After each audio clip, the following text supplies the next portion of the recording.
Hello, everyone. I am Fyruz Khan, and today I'm back with a brand new class. So let's wait for some students to join. I think it's early in the morning in Bangladesh, but my time it's almost one a.m. at night. So yeah, check my video, check my audio if you can hear to me. If you can hear me properly. Let's check all of those things. Yeah, everything looks good to me. Um, yes. Yeah, I'll just wait for another minute or two, or let's around 30 to 45 seconds, and then we will start. Right. So if you haven't liked our Facebook page, please press the like button right now. It's Fyruz Education Services. Just type Fyruz Education Services. You can also subscribe to our YouTube channel. Again, just type Fyruz Education Services. We have a lot of educational videos also. So yes, um, yep. Okay, we're all set. Let's start. So today I want to start by saying, last week Apple launched a couple of products, and it was quite interesting to see because for the first time you could see their event. It was hosted online, and I was quite intrigued because everybody was talking about iPhone 12, the new iPhone, but they did something different, very different. Please watch the event. It's online. It's there on YouTube. A beautiful event. The quality of video and everything. But okay, so what did Apple do in their event? Let's see. Let's talk about that. So Apple launched a couple of products. Apple launched iPad Air for $599, or let's say $600. Okay. They also launched another iPad. It's $329. They launched Apple Watch Series 6, which starts at $399. They've also introduced a new special edition watch, which is $279. Okay, which is very less, which is an entry level watch. And they've also created this this service, Apple One, where you can subscribe to their music, where you can subscribe to their TV shows. You can subscribe to their iCloud for only $14.95, which is again around $15. So what you can see, from here is that they haven't launched anything expensive. Everything is quite inexpensive. I know still $500-600 will sound a lot, but according to Apple standards, it's still less. So everything is quite less. Before that, they also launched Apple iPhone SE, which is only $400. So in this pandemic, probably the strategy is to launch affordable products. Okay, affordable products, which is of really really good quality. So yeah, these are the products they've launched, and of course, you will not see anything which is very very expensive here. Usually, they're iPad Pros or flagship iPhones are $1,000, $1,500. So they haven't launched anything which is expensive, which is quite good.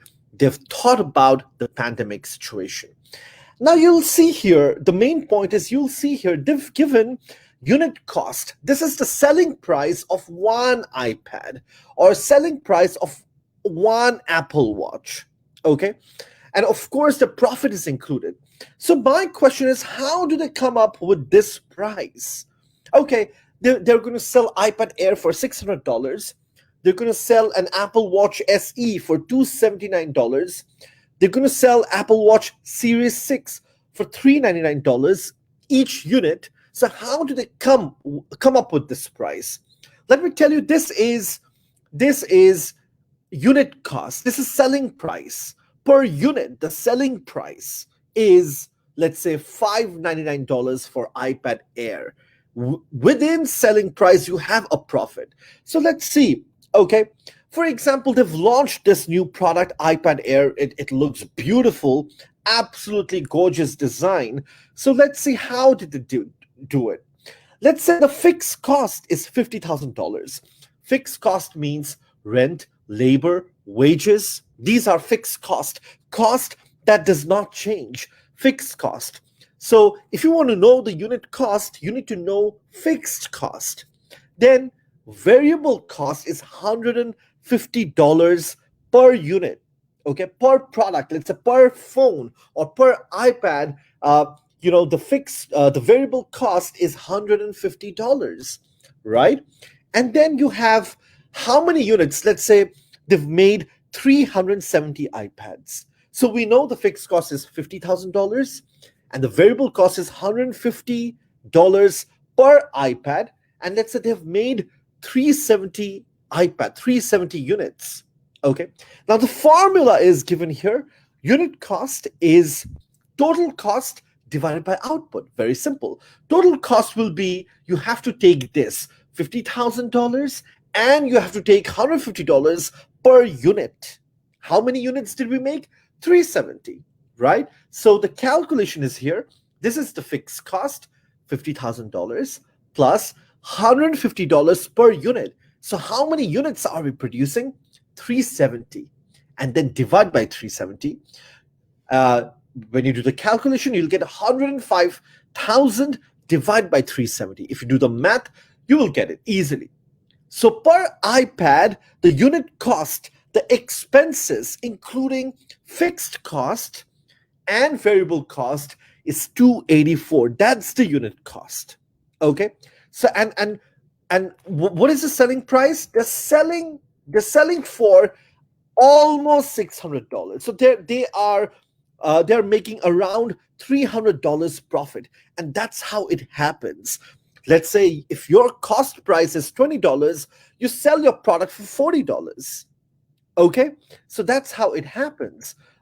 So the unit cost per iPad is $284, and this is a realistic figure. This is not a made-up figure. I have researched, and per iPad, the new iPad that they have launched, it takes around $250 to $280 to make, and they're selling it for $600. Okay, so they're making a profit of $300. Now, why am I talking about unit cost? Why do you need to know it? So we will talk about that. But if you want to sell a speaker, it's the same. That's how you find the unit cost. Even if it's for regular normal products like a hairbrush or like a Caesar, you need to know the unit cost to make profit. You need to know the unit cost to know your expenses. Okay, per product or per item or per pencil, what is my cost? Okay, it's very, very important to know, because if you don't know your cost, you will not know how much to charge, and therefore there'll be an uncertainty towards making profit and losses, right? Even for spectacles or a notepad or even a small glass, for everything you need to know the unit cost. It can be a speaker, it can be a pair of scissors, it can be a pair of glasses, a notepad, a drinking glass. It can be anything, but we need to know the unit cost. In this case, the unit cost of the new iPad Air is $284. How do you calculate it? Okay, the formula is given here. Unit cost is total cost divided by output. Total cost means you have to take fixed cost and variable cost. Okay, 50,000 plus 150 per iPad into 370, divided by 370, you get $284. Now, so unit cost is also known as average cost, but I feel unit cost is more simple to understand. Unit cost means per item, per product, what is the expense? Okay, so unit cost. And the formula of unit cost, I've told you before, it's very simple. Total cost divided by output. Total cost means fixed cost plus variable cost. And remember, variable cost will always be given per unit. So this is $150 per unit, and then you need to multiply. Okay, in this case, we have 370 units. That's why we've multiplied 150 into 370. Okay, if the unit was 400, we would have done $150 into 400. So this may be a bit confusing for some people. Be careful. Variable cost will always be per unit. You need to multiply it with the number of units produced. Let's go ahead. We're doing quite well. I have one more example. Let's talk about this pencil, a premium pencil. Let's say this company, what's the name of this company? Dixon. Okay. So Dixon company produces 100,000 units of this pencil. Okay. And the fixed cost is 400,000 pounds. There you go. Fixed cost is 400,000 pounds. Variable cost is £2 per unit. So £2, how many units? 100,000 units. You multiply and then divide by the total number of output. It's 100,000. And when you do the math, you get six pounds per unit. So the unit cost to produce one pencil is £6.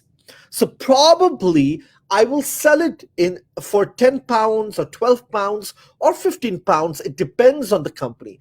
Usually it's always double. iPad Air, it takes around $250 to $280. So they're selling it for $600. It's almost double. That's how you should do. That's how businesses make profit. If this takes up £6 per pencil per unit, you should sell it for at least 11 to 12 pounds, double the profit. Okay, that's how it happens. So one of the main reason why you want to know the unit cost, cost per item, per product, because then it'll be easy for you to calculate the profit or loss. Otherwise, it becomes so difficult to calculate the profit and losses. So you don't want to do that, right? So what is profit? Profit is the difference between revenue and cost. Let's say my total revenue. Revenue means how much I have earned by selling this pencil. Okay, it's not profit. How much I have sold. Let's have sold for $600,000. That's my revenue. Now, what is my expenses? Let's say my expenses out of $600,000 is $200,000. You minus it, you get a profit, $400,000. We will look at it and we will do an example. So don't worry about it. Let's say there's a doll company. The picture here. Let's say there's a company that manufactures dolls, and they made 300,000 dolls. 300,000 dolls. Okay, and they sell it for £5. How much they sell it for? £5. Fixed cost is 400,000 pounds. Variable cost is £2 per unit.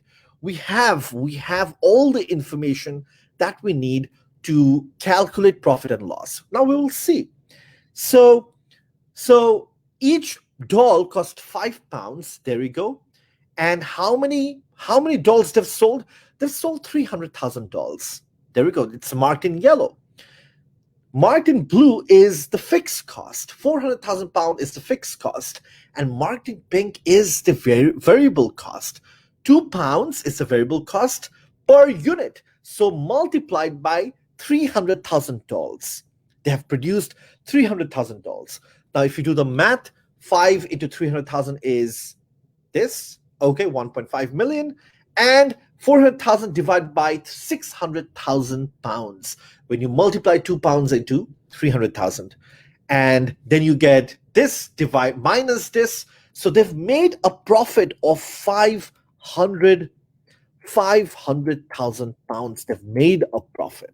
Okay, so if they sell it for £5 per doll, they'll make a profit of 500,000 pounds, right? So they know that, okay, if we sell above, if you sell a doll for £5 or more than £5, then you'll make a profit of at least 500,000 pounds. But what happens But what happens if you sell it for £4 per unit? What happens? Okay, same. Let's say you take 4 into 3, you do the calculation, and then you will make a loss of minus 100,000. Okay, so if you do the same calculation, but it's £4 per unit, I made a mistake here. There's a mistake in the calculation. It happens. Um, so you would make a loss of minus £100,000. So this is very important for you to know the unit cost per product. If you charge £5 per doll, you will make a profit.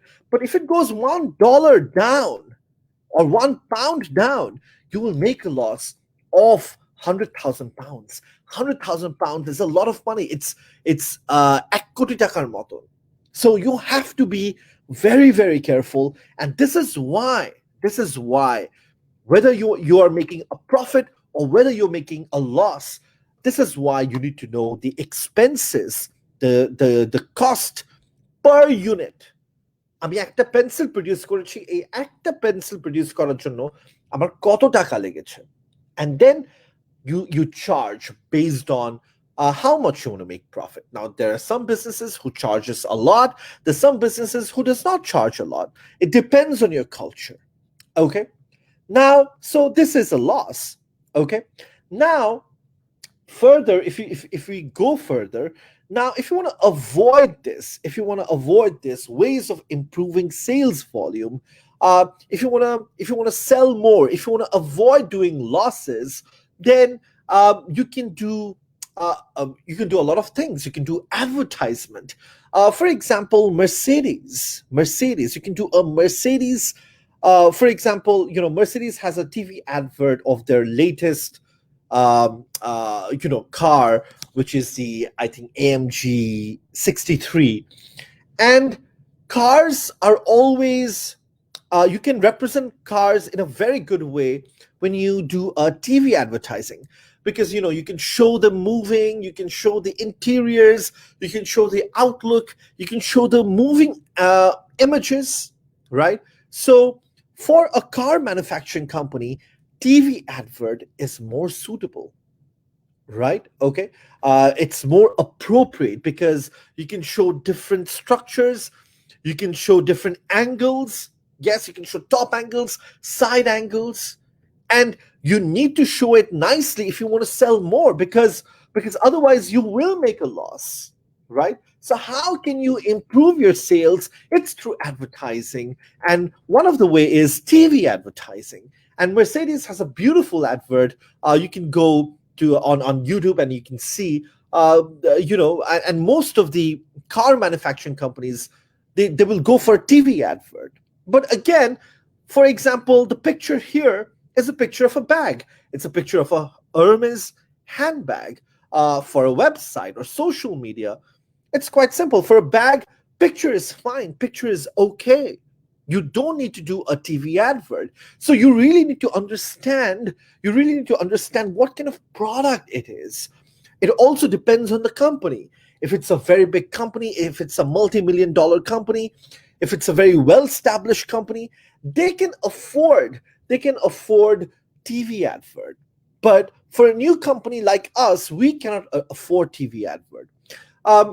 For bags, you don't need to go for a television advertisement. A normal picture, a nice creative picture, just like this will do. So it depends on the product. It also, number two, it also depends on the business, what position you're in. For example, this is one of our posts. This is our alumni, our ex-student Arafat. Recently, we posted his picture on social media because he's doing great in his life. So we wanted to advertise that. Now, it is not possible for me to do a TV advert or capture it on video, because it's going to take a lot of time. Time consuming, I need a lot of skills, labor. So we can't do that. So instead, I've designed this on my own on Photoshop. It was quite simple, right? And posted on social media for free. I don't have to pay anything. So for a startup company, Social media is more appropriate for me. Okay. But for companies like Mercedes, they can afford TV advertisement. For companies like Hermes, they can do advert with models, they can do TV advertising. Um, so it depends on the product. For a bag, you may not need not to shoot a TV advert. Pictures are fine. Okay. For a small education company like us, social media is good. Okay, fine, right? So think about that. So advertising, you if you want to sell more, if you want to avoid this red part losses, uh, you have to sell more. And one of the ways you can sell more is advertising. Okay. Nowadays advertising has become very intense. Advertising has become very, very diverse. You can do it on TV, social media, Instagram, Snapchat, this and that. There are lots of options, and advertising has also become quite affordable, quite cheap, right? So explore your options and see what you can do. Next up is you can do, for example, this is Leicester City Football Club. Now on their jersey you'll see King Power Stadium. That's sponsorship. King Power is a company in Thailand. They have all kinds of stores and whatnot. So, and you've seen, like, for example, you also have Adidas logo here. That's a sponsorship. Now, Adidas is placing their logo on Leicester City t-shirt. Everybody can see Adidas logo. That's a kind of advertisement for them. And Adidas, I'm sure they are paying a lot of money to Leicester City for this. Okay? So this is sponsorship. So you can do promotion through sponsorship, right?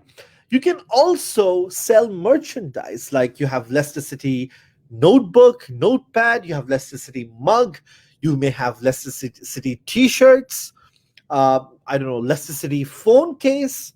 That's merchandise. That's how you can also make more profit. Okay. You can also do, I mean, this is quite popular with sandwiches, with food. Buy one, get one free. If you buy one sandwich, you get the other one free. These are all promotions. So you can use promotions to boost your sale. Okay, like sponsorship, right? Like Adidas and King Power is a sponsor for Leicester City. You can do merchandising. You can sell your notebooks, notepad. You can also do buy one get one free BOGOF. Okay, if you buy this USB drive, you get this one for free. Okay, so promotion is a good way. So we've done advertising, we've done promotion, and then we have other ways too. So look at this. Look at this picture. It's a person. It's a man playing golf. Okay. Now think about this game, golf. Um, now think about a company that sells golf equipments. Now there are various companies that sells golf equipments like Callaway, TaylorMade, Ping, Nike Golf. They sell hats, T-shirts, and the golf bat and the gloves, everything. They sell everything, right? Um, so the way they can advertise is, they can advertise it on New York Times. New York Times is a very popular newspaper. Monthly they have 5,841,000 readers. 5,841,000 readers. This is the actual figure. So when you advertise your company on New York Times, all kinds of people will see it. People from the business world, people from the fashion world, people from the education industry, sports industry, and of course, since you're selling golf equipment, I'm sure there will be some people who are interested in golf. There will be a section of it. So you can do that. You can choose a best-selling newspaper or a best-selling TV channel or news channel, and you can advertise your product. You can do that. But you can. There's also one way, and there's a problem with this. The problem with advertising at New York Times is that, as I told you, there are all kinds of people. You have business people, you have people from the fashion industry, you have people from the education industry, you have people from other sports industry. So your advertisement is not targeted. There'll be a lot of wastage. People may not see it. People may not see it with a lot of interest. That may be a problem. Yes, you're getting exposed to 5 million, almost 6 million people, but then there are all kinds of people. And your ad may get diverted. Your ad may not get the attention. So in that way, you're losing time, you're losing money. So what can we do? Do we have any other option? Yes, we do. So you can improve your target audience. So instead of advertising on New York Times, instead of advertising on New York Times, I will advertise on Links and Golf Styles. What are they? The specialist golf magazines, right? So they're specialist golf magazines, and I will advertise right there. Why am I going to advertise it there? Because it's a specialized golf magazine. Monthly, there are so many readers. Let's say there are 400,000 readers, your your advertised is more targeted. You're just targeting at people who play golf.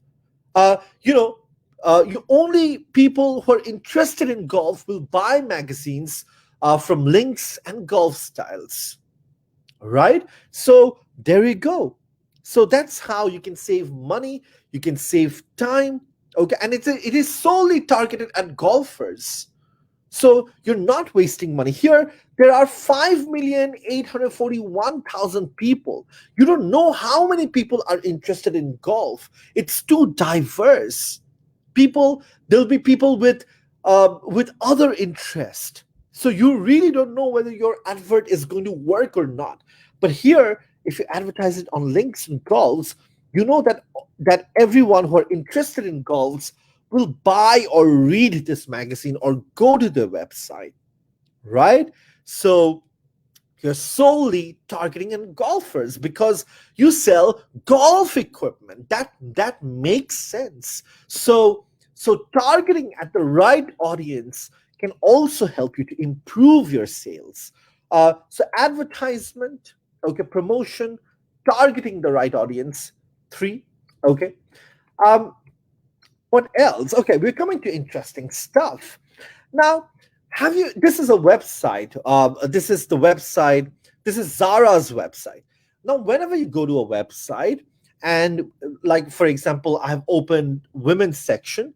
When you open up, what happens is that you will see different categories like jeans, sports and capris, jean jackets, tops, t-shirts, sweats, pants, overalls. Now, there's so many categories. Why do you have so many categories? That's the question. Okay. Uh, you have so many categories because you're extending the product range. If you just sell only one product, that may not help you to boost your sales. You may not earn a lot of money. But here, you're giving people options that, oh, you can buy pants, normal pants, you can buy chinos, you can buy jeans, you can buy dresses. So all kinds of people from different backgrounds will come in your store or in your website to buy products and services, right? So having different kinds of products aimed at different audience can also improve your sales. So extend your product range. The kind of product that you sell, extend it. Okay, I have phone, I have laptop, I have MacBook, I have this, I have that. Okay, so different people will buy different things according to their interest. Okay, and in that way, you will have more revenue, right? For example, let's have a look. I scribbled a little bit here. So, in case of iPad, because we started our lecture with iPad Air, the new iPad Air. Now, if you go to Apple's website, they sell different kinds of iPad for different kinds of audience. Now, the first iPad here, iPad Pro, is for professional people, people who are into designs, people who are into serious work, and they sell it in two sizes, as you can see from the picture, and it starts from $1,000. It's quite expensive, so it's aimed at people who I mean, who are from the upper socioeconomic status and who are more professionals who are into serious work. And then you have iPad Air, which is of average price, right, around $600. And then you have a normal iPad, entry level iPad for people, who want inexpensive product but of the same quality. Okay, let's say for students, $329 only. And there's an iPad which is a smaller iPad. People who does not like big iPads, it's called iPad Mini for $400. Okay, so there are four different kinds of iPad at different price range, different shape, different sizes, different specification for different audiences, right? So there you go. And with that, they also have complementary products, like they have Apple Pencil, with because iPad now really works well with Apple Pencil. So there we go. It's Apple Pencil, I think, starts at $130. Okay, they are extending their product range, just in iPad category, so that different people will buy the product according to their needs. Let's say if I'm like, for example, I have an iPad Pro because I make presentations, I scribble, I draw, I make designs. So for me, iPad Pro is good. But then my wife has the normal iPad, which is $329, because she's not a pro user. Okay, and she uses it, sometimes. So she wanted an affordable iPad that can do the same job, similar kind of task. Okay, so there we go. So extending the product range, having different products. And this is why you have chips, right? Chips of different flavors: potato flavor, onion flavor, this flavor, that flavor.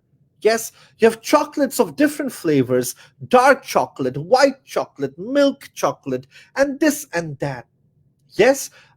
So this is why you have different kinds of product to boost the sales. Even phone, you may have phones of different colors, laptop of different colors. Okay, so extending product range is also a way of improving sales volume. So we've talked about advertisement, we've talked about promotion, we've talked about extending product range, and we've talked about targeting the right audience. Okay, um, okay, interesting things are coming up. So I went to New York. I think this picture was taken by me. This picture was taken back, I think, in 2013. It was my first time in the US. And I was walking down the street and I saw this store and I was mesmerized. This is an Apple store, just a glass. Just look at the store. A glass. The store is actually below, it's underground.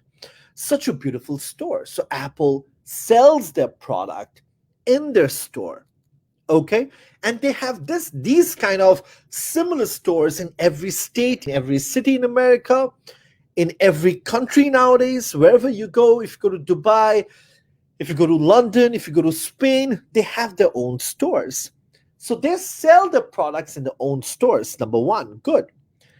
They also sell their products. If you go to the website, this is a screenshot taken from the website. I've recently ordered this Apple Pencil from the website, right? And they also sell their products from the website. So they sell the products on their store. They also sell the products on the website. Okay.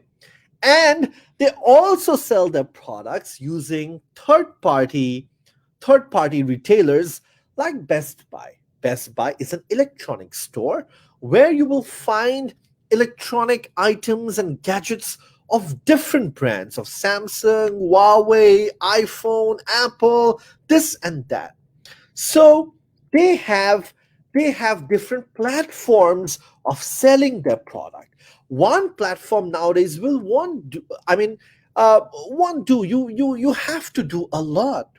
Okay, so Apple started by selling it. When Apple, in their initial days, they started by selling um, in third-party stores because because Apple is 42 or 43 years old. They did not have website or online during that time, but they started by selling in third-party stores, in third-party retailers like Best Buy. Okay, and then they thought that okay, it's good to have their own store. That came much later, and then they started building these kind of stores worldwide. And now being on the website is so important because when you're selling your product on the website, you are catering to a global audience, to a global market, right? Anybody can come and see your product. Anybody can log into your website and order your products. So having your product on a website or on Facebook is quite essential, right? So three ways of selling your product. So extend your distribution networks if you want to improve your sales. Extend your distribution networks. Okay, so don't just sell it on the store. If your items are doing good, if your products are selling out fast, look for other distribution too. Sell it online, sell it, give it to third party retailers. Of course, they will take a commission, but it's good because Best Buy, they have their own customers. I like Best Buy a lot. I go to Best Buy often because I'm a tech freak, I'm a gadget freak. So they have their own audience. So why not sell your product right there? So extend your distribution network. Just one way is not enough. And especially selling on a website will put you into a global map, right? Um, so yeah, other ways are, of course, you can develop very good relationship with customers, talking to them, communicating with them, right? Like if I buy a product from you, you want me to come back again and again. That's called repeat purchases. You want to have me as your customer for a lifetime, right? So you develop a relationship, communicate effectively.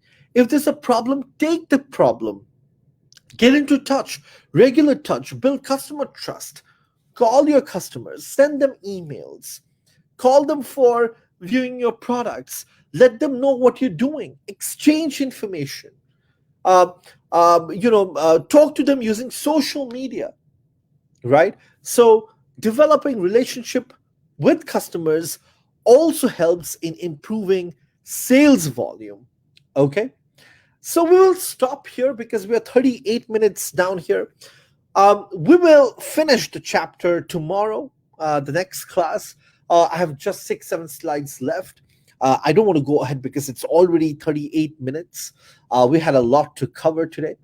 So there you go. I hope you've enjoyed the class, and this is what we've spoken about, right? If you have any questions, please do not hesitate to put down on the comment section. I will take all of your questions. If you could not watch our lecture right now, you can watch it later. It'll be there on our Facebook page, Fyruz Education Services. Do not hesitate to like our page. You can also subscribe to our channel, YouTube channel, Fyruz Education Services. You can send me friend requests if you want, because I also share all my posts on my personal page, right? Great. I'll take your leave. If you have any questions, please do not hesitate to put it down here. Remember, my time is different, so I'm online during different times. I'm 12 hours, I think, ahead. So around 10 to 11 hours ahead, not 12. And I'll be back home in Bangladesh next month, and the timings will be all right uh, back by then. Great, thank you very much. I will see you in the next one, and take care. Bye bye.